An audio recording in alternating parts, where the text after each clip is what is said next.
Good afternoon, everyone.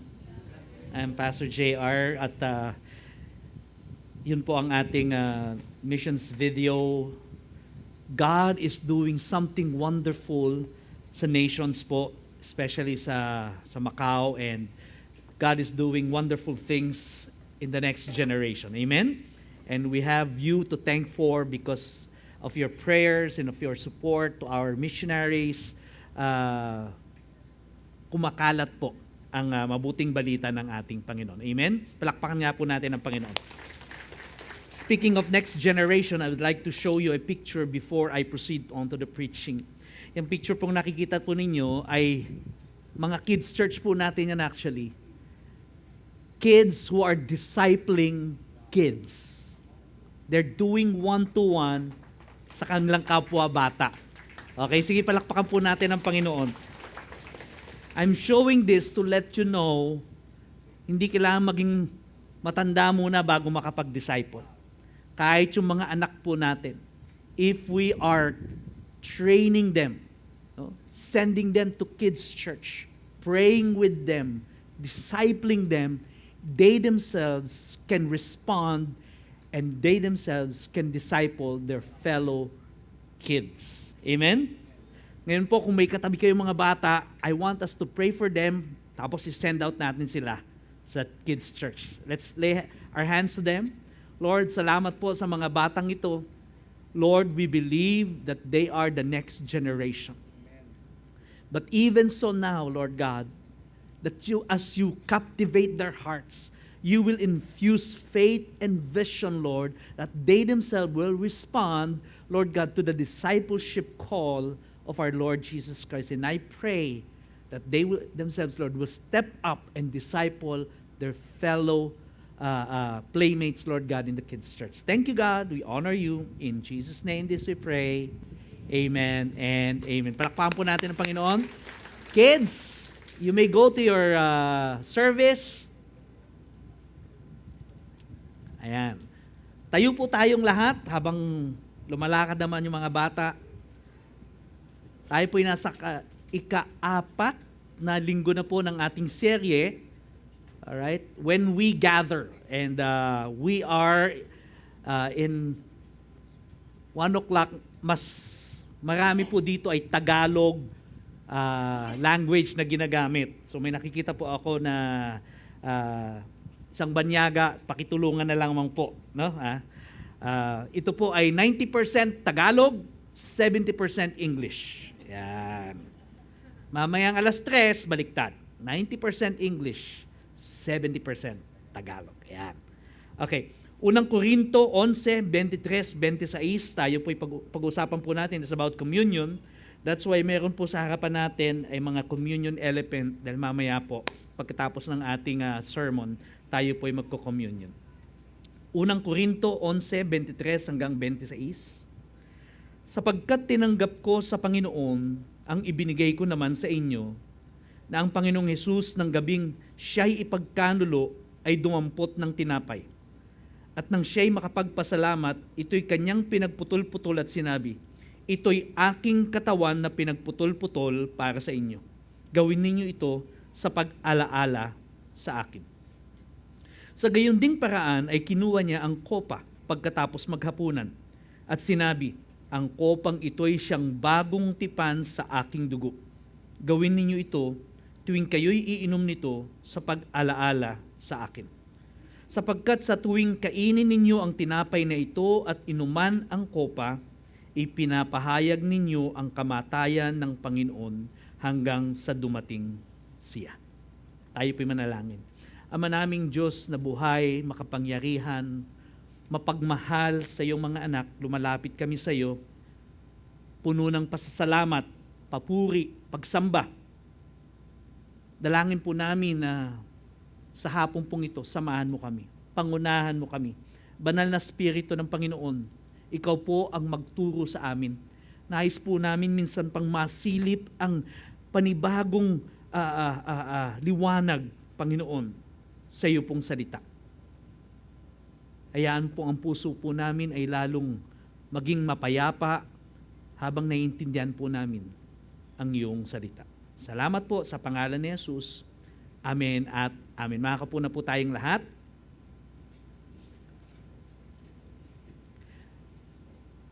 Sa Roman Catholic po, at palagay ko marami sa atin, kung di man lahat sa atin, ay nanggaling sa Iglesia Romana Katolika, meron pong event na tinatawag na First Communion. Sino po nakaranas niyan? First Communion. Ayan.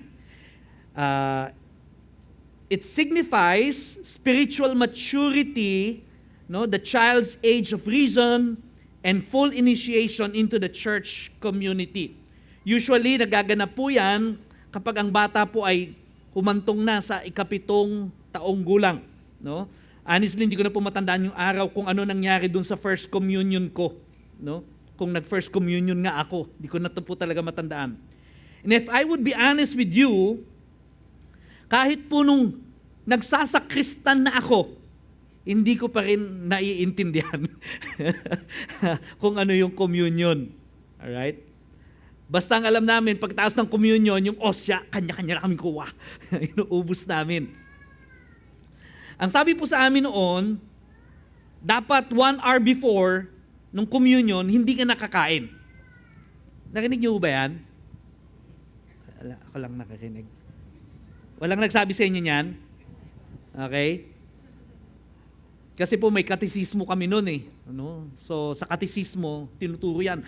1 hour before, dapat hindi ka nakakain. Bakit?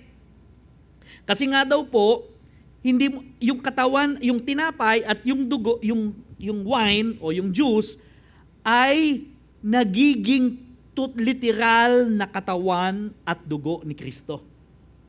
So hindi mo dapat pagsamahin sa katawan mo, sa loob ng tiyan mo, yung katawan ni Jesus at saka yung dugo ni Jesus. Paano kung kumain ka ng durian? Medyo maangot-angot yan, ano? Tapos isasama mo kay Jesus. Sabi, hindi po pwede. Okay? Paano kung kumain ka ng isaw? No? Tapos sasama mo si Jesus? Hindi tama. Kasi nga po, naniniwala yung mga Katoliko na during communion, yung communion element nagiging literal na katawan at dugo ni Kristo Jesus. Ang tawag po sa paniniwalang yan ay the doctrine of substantiation. Medyo nakakabulol po ng konti yon. Doctrine of substantiation. Nagiging literal na katawan at dugo ni Jesus yung tinapay at saka yung alak na ginagamit sa communion. Sa atin po ay juice. No? Sa Katoliko po, alak po talaga yon. No? Kaya pagdating po ng end nung araw, lalo na kung isang pari lang po ang nagmimisa mula umaga hanggang gabi, pagdating sa gabi lasing na siya. Totoo po 'yon, walang joke 'yon.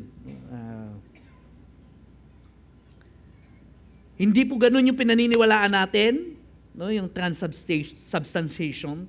Tapos yung iba po, ang ginagawa ng mga nangungumunyon, kapag nagkukumunyon sila, meron po yung iba, isinusubo ng pare. Tama? Meron naman, inilalagay sa kamay ng tao. Okay? Meron naman po, pagkatapos ng mga magsasign of the cross. Yung iba naman, magbabaw muna. Iba-iba. No? What is common is that there is absolute reverential treatment doon po sa elements of communion. Why? Kasi nga po, pinaniniwalaan nila na nagiging literal na katawan at dugo ito ni Jesus to the point, listen to me, to the point, at i-observe nyo to that the priest and the people, they bow to it. Okay? They bow to it. Yung how they treat the cup and bread, talaga pong maingat yan.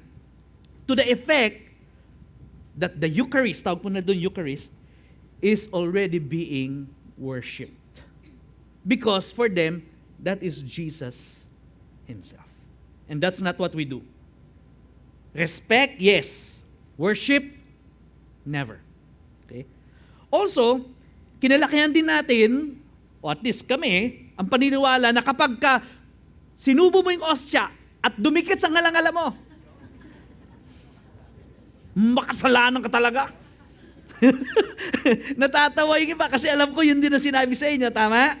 Oh, di ba?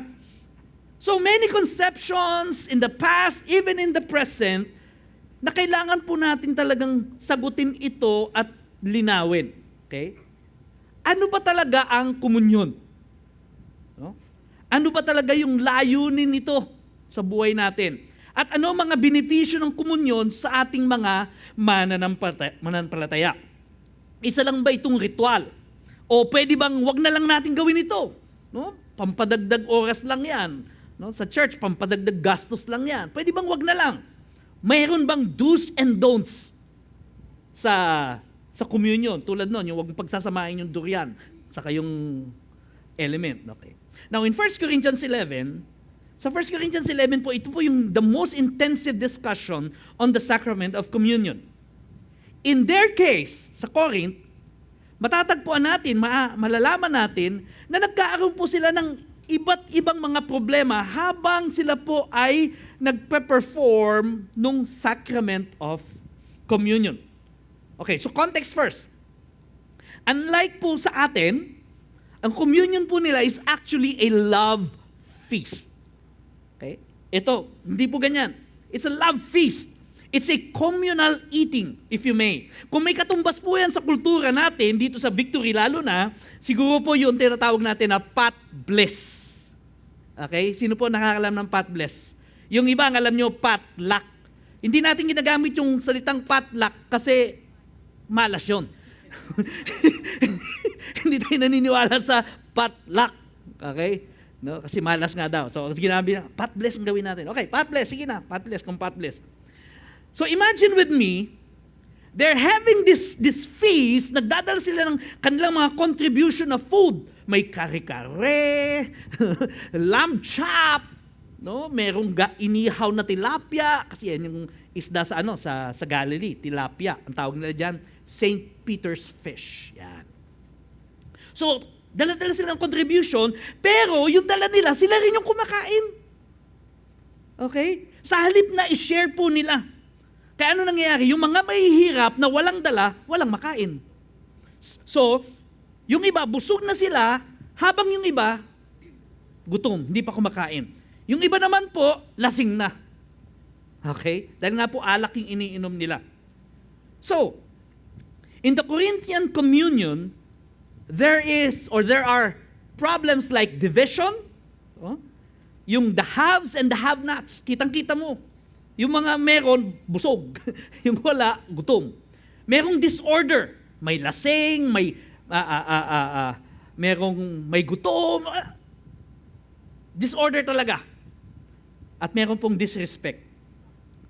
It was a sacrament that Jesus Himself instituted, pero tinitreat po nila to na parang ordinaryong festival lang.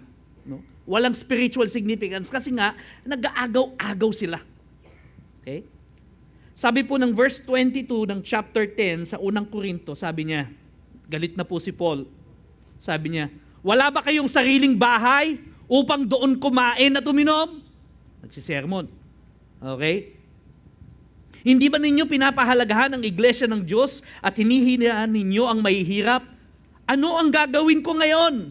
Pupurihin ko ba kayo dahil sa mga bagay na iyon? Hindi ko gagawin yun. So, nakakamdaman niyo po ba yung galit ni Paul? No? Medyo, piko na siya sa pinaggagawa nila. Ano po ba yung pinanggagalingan ng problema na to? Bakit po sila nagkaganire? Sa simbahan po natin, habang ginagawa po natin ang ating communion, maaring hindi naman tayo may division. Maaring hindi naman tayo disunited. Wala naman akong nakikitang ganun. No? Disorder, konting-konti lang, sabi sa English, minuscule, no? Or minute. Okay? Konting medyo hindi lang nabigyan ng konti, ganyan, or nalito sa sasabihin, konting disorder lang naman. Kaya nga po, we keep on trying our best how to do our communion in an orderly fashion.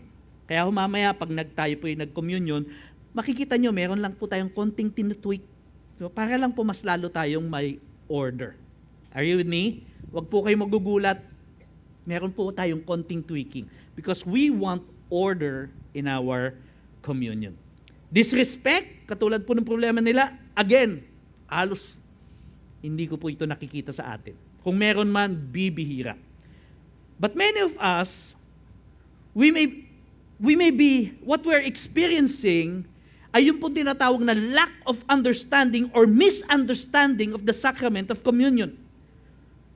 At nagre-require po ito ng clarity in order to observe communion with great depth, yung mas meaningful at experientially satisfying in the Spirit. And I think ganun din po yung root cause ng problema ng Corinth.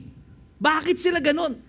Hindi nila naiintindihan yung kahalagahan, yung significance, yung tunay na kahulugan ng communion. Kaya sila nagkakaganon. So Paul had to retell yung pinagmulan, the story of the first ever and the inspiration of the New Testament communion. Ano po sabi sa verse 23? Sabi niya, sapagkat tinanggap ko sa Panginoon ang ibinigay ko naman sa inyo. Sabi niya, tinanggap ko lang to sa Lord, it came from Jesus, and I gave it to you, and now I am retelling it to you. So as I proceed, I want to cast the question again. Ano ba talaga ang komunyon? Ano ba ang layunin? Bakit tayo nagkukomunyon? At ano ang benepisyo nito sa atin bilang mga mananampalataya? Isa lamang ba itong ritual? Pwede bang wag na lang? Do's and don'ts ba ito? Remember, sabi po namin 2 weeks ago, 3 weeks ago na, the things we do things to us. Sa mga tanong pong nilagay ko dyan kanina, here's the good news. Gusto nyo ba makarinig ng good news? Yeah. Hindi tulad po ng isang sikat na kanta, meron tayong sagot sa tanong. Yung isang sikat na kanta kasi, walang sagot sa tanong.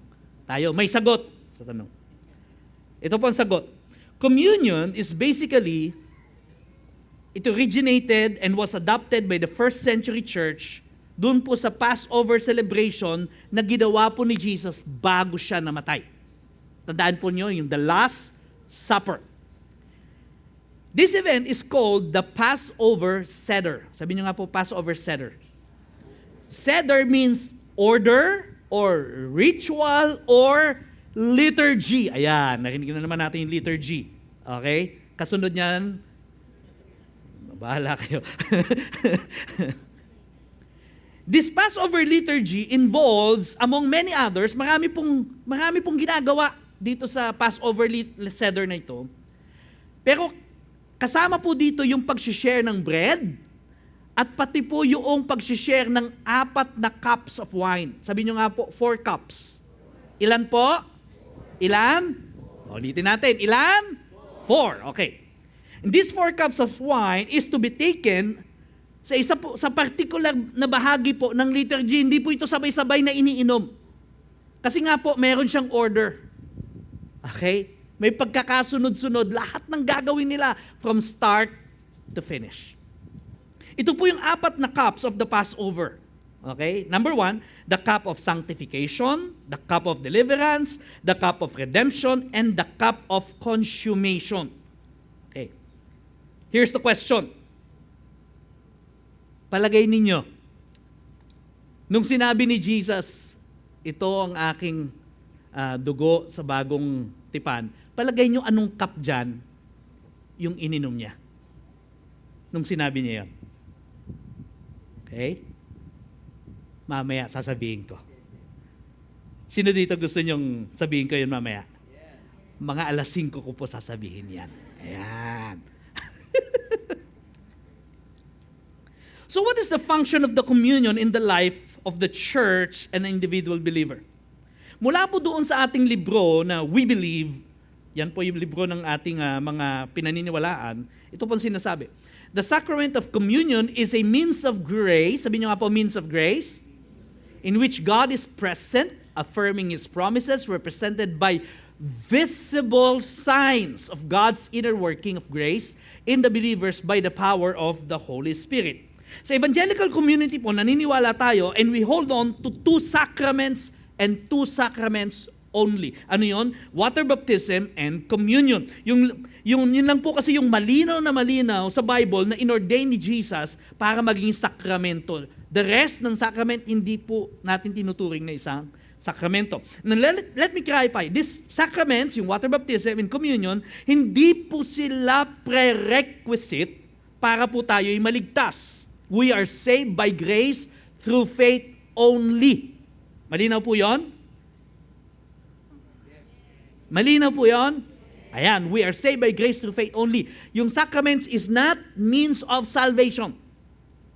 Okay, so, communion as a means of grace implies that it is an outward symbol. Sabi nyo nga po, symbol.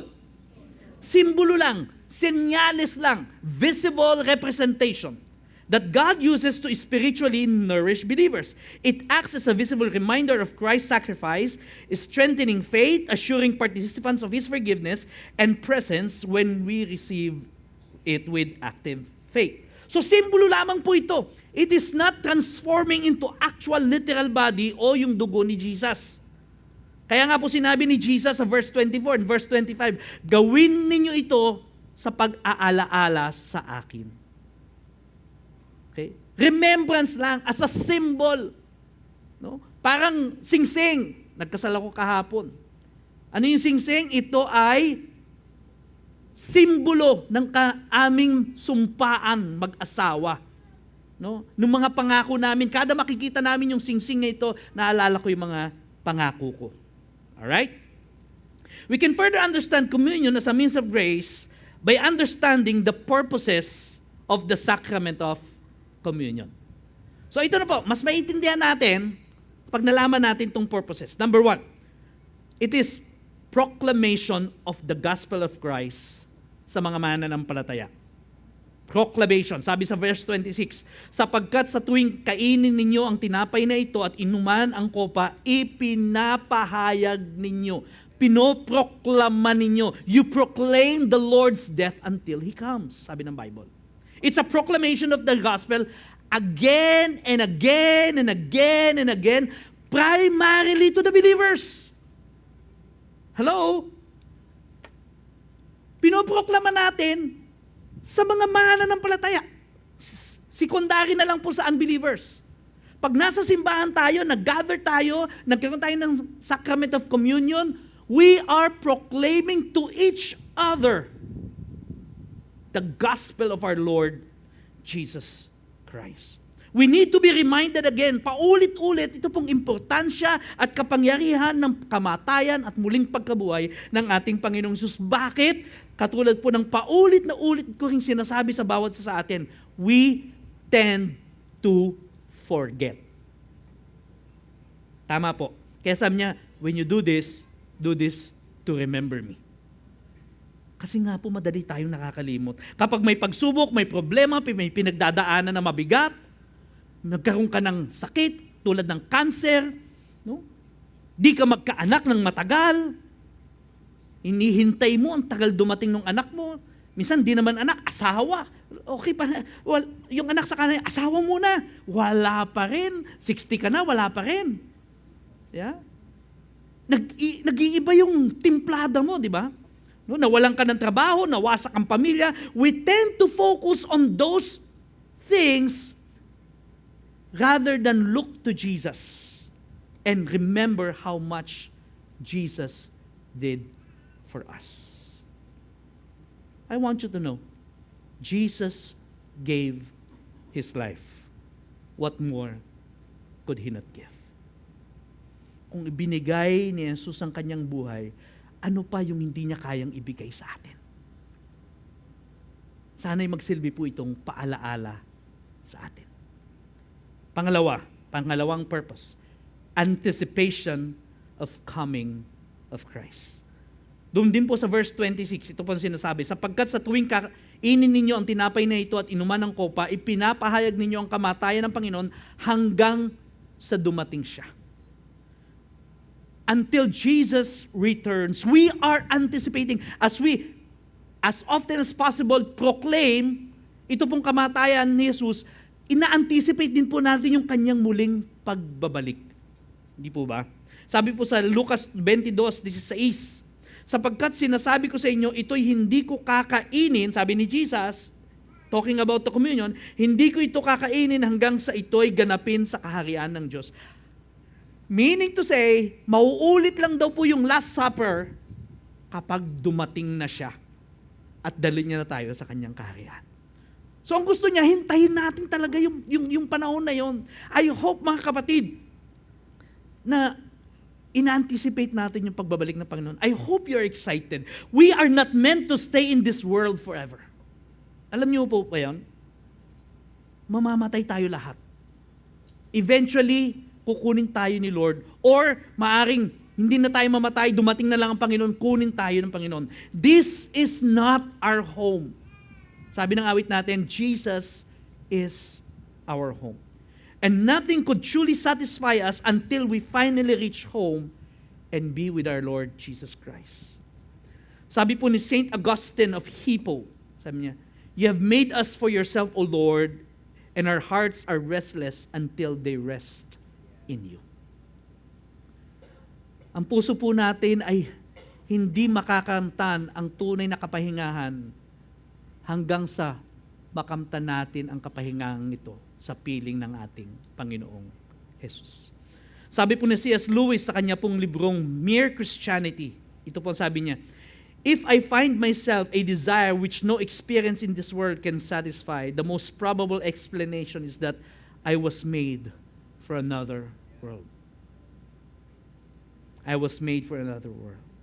Kapag meron akong mga gusto na parang kahit saan ako pumaling, kahit sa ang sulok ng daigdig, hindi mapunan. Yung mga gusto ko, mapunta man ako sa Switzerland, makakita ng Alps, matuwa man ako, wow, pero pagkatapos nun, hindi pa rin, kulang pa rin. Mapunta man ako doon sa Canada at America, ano yung falls yun? Niagara Falls. At ako'y ma-amaze, wow! Pagkatapos nun, parang kulang pa rin. Mapunta man tayo dyan sa EDSA at ma-appreciate natin yung mga flyover dyan. O kaya yung mga pedestrian na parang pagkataas-taas. Lalo ka atang may stress doon. Pag hindi ka parang nasatisfy, ang sabi ni C.S. Lewis, the most probable explanation is that I was made for another world. We will keep on doing communion until Jesus returns. Because we believe that the true rest and the true satisfaction of our hearts matatagpuan lang talaga pag na kay Jesus na tayo kasama niya. Amen? Palakpakan nga po natin ang Panginoon. Pangatlo, ano bang layunin nitong communion? Participation or communion with Christ. Sabi po sa 1 Corinthians 10:16 sa Tagalog, ang kopa ng pagpapala na ating pinagpapala, hindi ba ito'y pakikisalo sa dugo ni Kristo? Ang tinapay na ating pinagpuputol-putol, hindi ba ito'y pakikisalo or fellowship or participation sa katawan ni Kristo?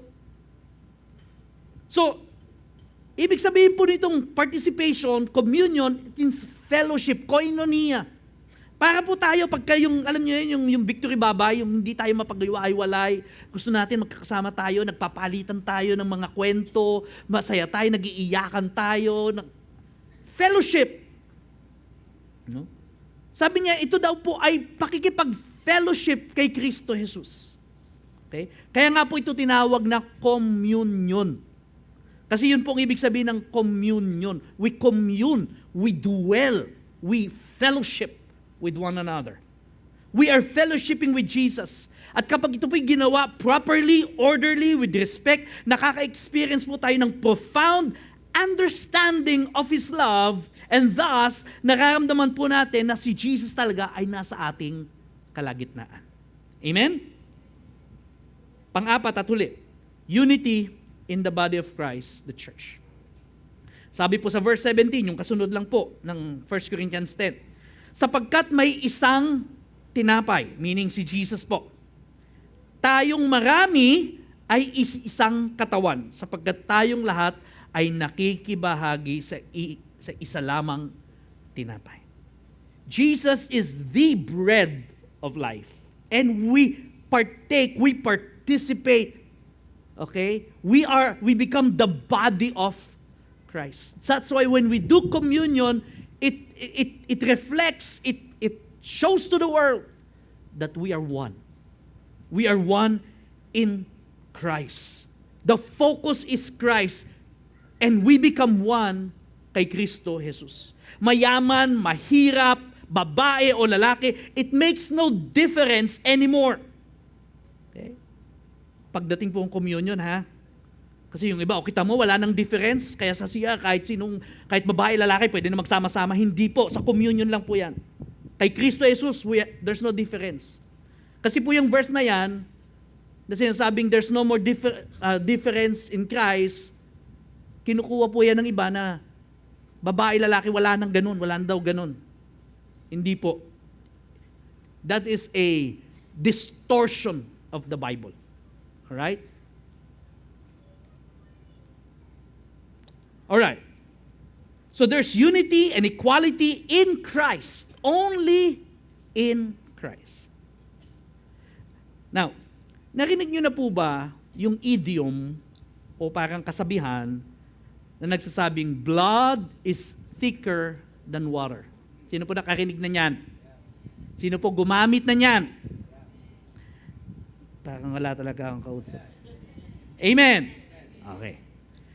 Pero may napanood po ako sa internet na nagsasabi, sabi niya, hindi yan yung original. Merong original at mas kumpletong version ng idiom na yan.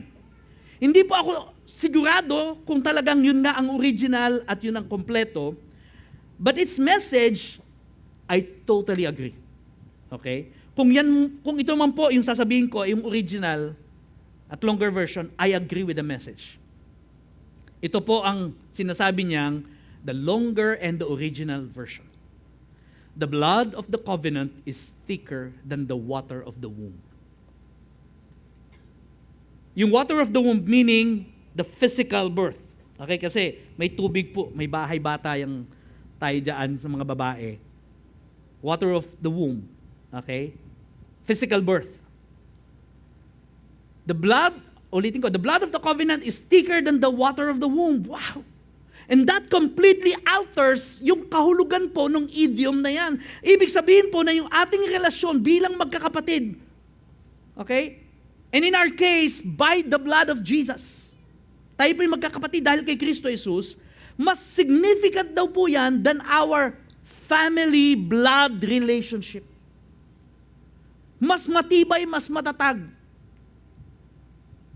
Mas mataas pa daw po yung pagiging magkakapatid natin sa Panginoon kaysa yung pagiging magkapatid natin sa dugo. Bakit? Kasi mas makapangyarihan po ang dugo ni Kristo Jesus. I agree with that. My relationship with my siblings is by virtue of our family name. Wala kaming choice. Magkakapatid kami. Okay? But the blood of Christ that redeemed us, that made us God's children, and therefore, we are now brothers and sisters kay Kristo. At yun po'y mas makapangyarihan. Amen. We are all equal and we are all one in Christ. Amen? Palakpakan po natin ang Panginoon.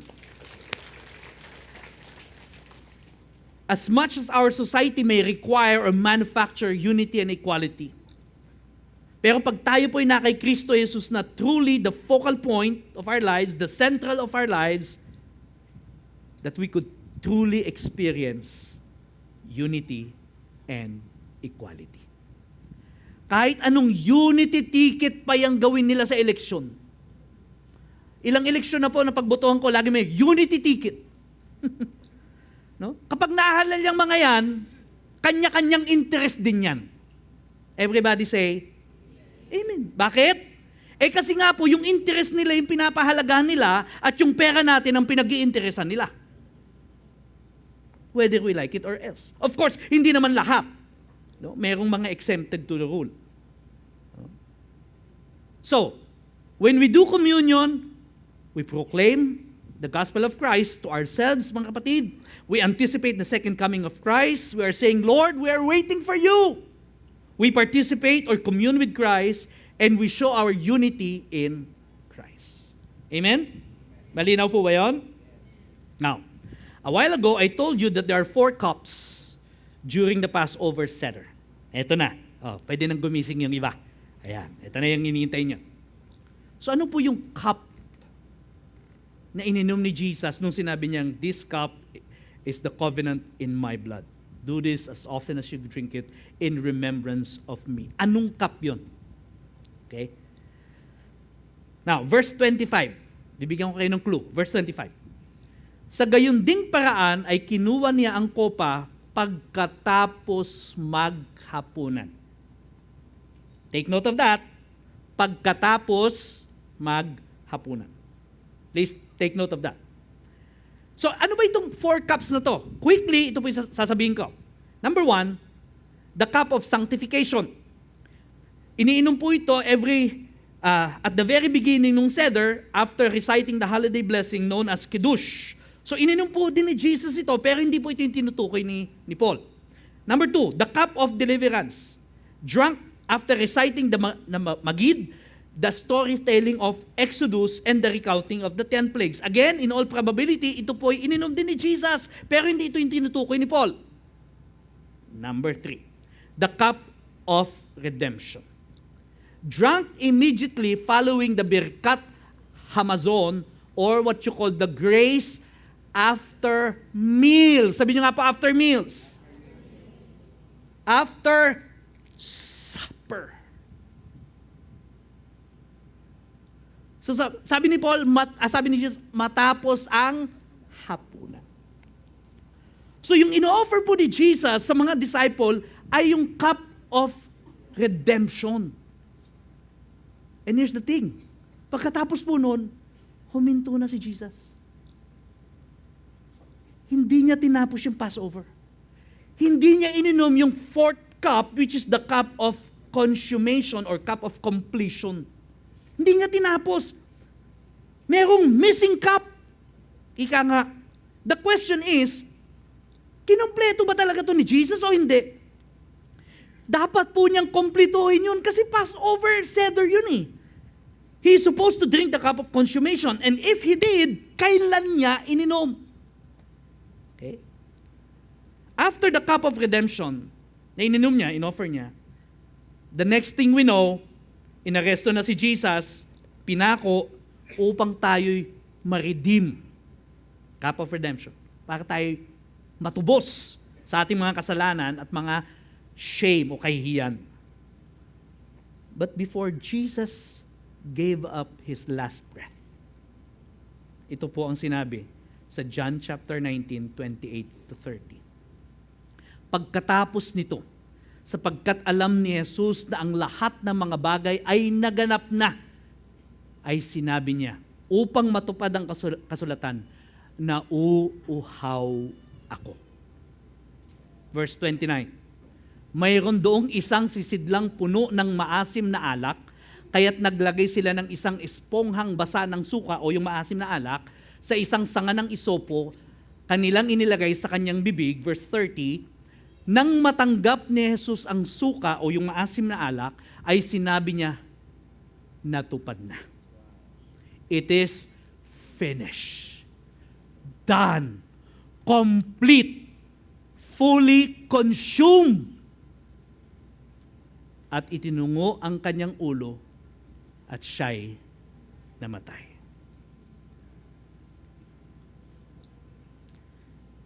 Doon po sa hardin ng Getsemani, nanalangin si Jesus. Sabi niya, Father, if you are willing, take this cup from me. Yet not my will, but yours be done.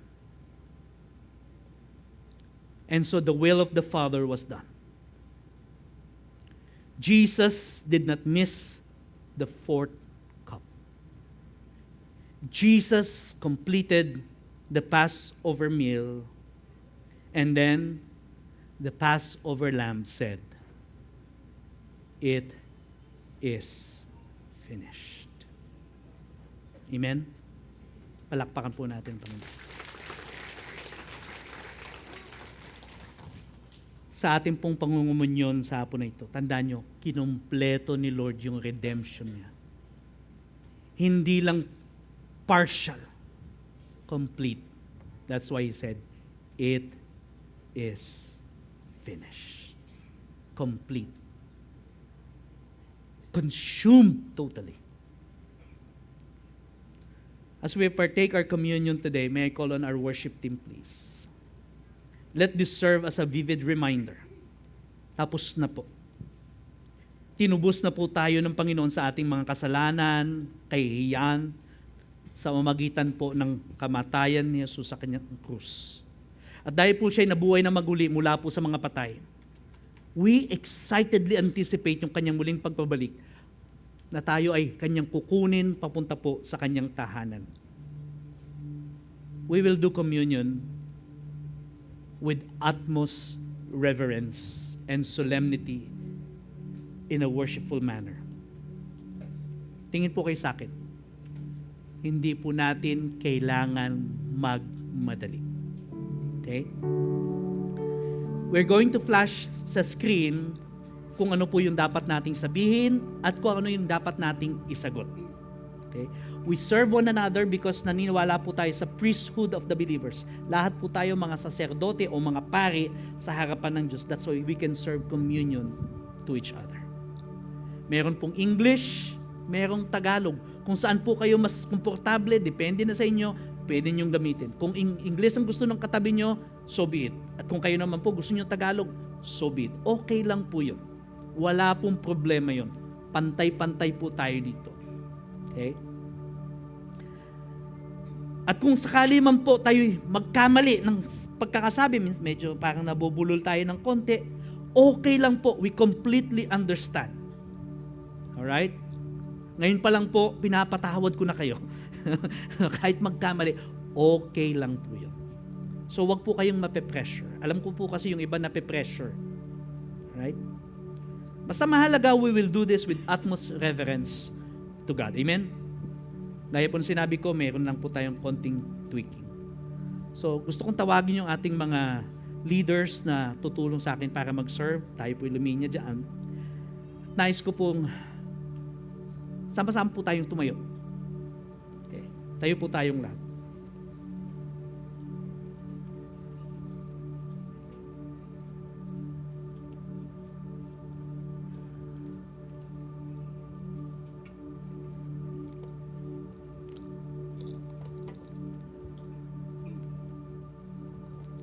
Mamaya po, habang hinihintay po ninyo ang inyong turn, gusto ko pong sumamba tayo sa Panginoon.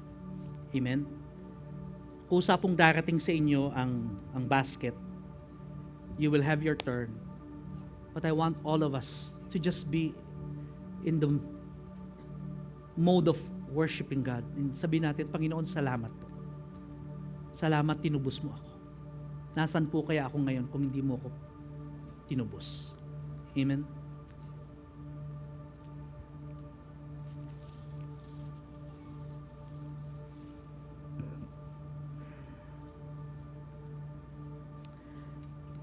Unang Korinto 11:23 hanggang 26. Sapagkat tinanggap ko sa Panginoon ang ibinigay ko naman sa inyo, na ang Panginoong Hesus ng gabing siya'y ipagkanulo ay dumampot ng tinapay. At nang siya'y makapagpasalamat, ito'y kanyang pinagputol-putol at sinabi, ito ay ang aking katawan na pinagputol-putol para sa inyo. Gawin niyo ito bilang pag-aalaala sa akin. At gayon din naman, kinuha niya ang kopa pagkatapos magkapunan at sinabi, ang kopang ito ay siya'y bagong tipan sa aking dugo. Gawin ninyo ito tuwing kayo iinom sa pag-aalaala sa akin. Samahan niyo po ako sa isang maikling panalangin. Panginoon, inaalala po namin at nawa po'y hindi namin kailanman malimutan ang ginawa mo sa krus ng Kalbaryo at ang mga benepisyong dulot po nito. Salamat, nagkaroon kami ng kapatawaran, nagkaroon kami ng karapatang maging anak mo, nagkaroon kami ng kapayapaan, binago mo ang aming buhay, binigyan mo kami ng bagong layunin sa aming buhay. At darating po ang panahon, makakasama ka na namin magpakailanman. Salamat o Diyos, pinupuri ka namin sa pangalan ng aming tagapagligtas na si Jesus. Amen at Amen.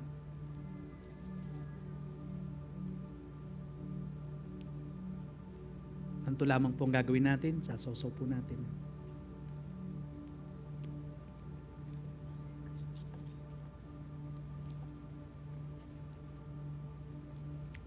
Come forward, please, leaders. Forward. The body of Christ broken for you. The blood of Christ shed for you.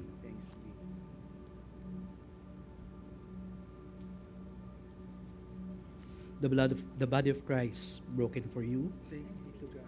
The blood of Christ shed for you. Thanks be to God. The body of Christ broken for you. Thanks be to God. The blood of Christ shed for you. Thanks be to God.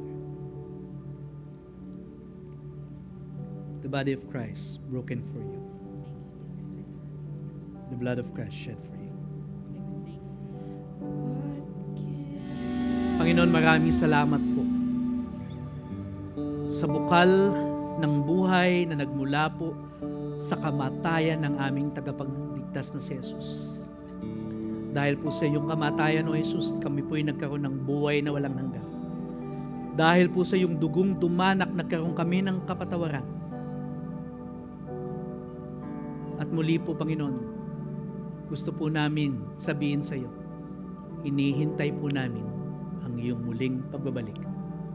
Nais po naming mabuhay ng ayon sa iyong kalooban. Nawa po'y makita mo sa amin ang buhay na may kabanalan dahil ito po ang pagkatawag mo sa amin. To live a holy life, a righteous life until Jesus returns. Salamat po. Raise your hands to the Lord as I speak blessing. May the Lord bless you and keep you. May the Lord make His face to shine upon you. May the Lord be gracious to you. And may the Lord turn His face towards you and grant you peace. People of God, you are now sent to proclaim the death and the resurrection of our Lord Jesus Christ to the world. You are now blessed and you are now sent. In Jesus' name, amen and amen. God bless you. See you next week.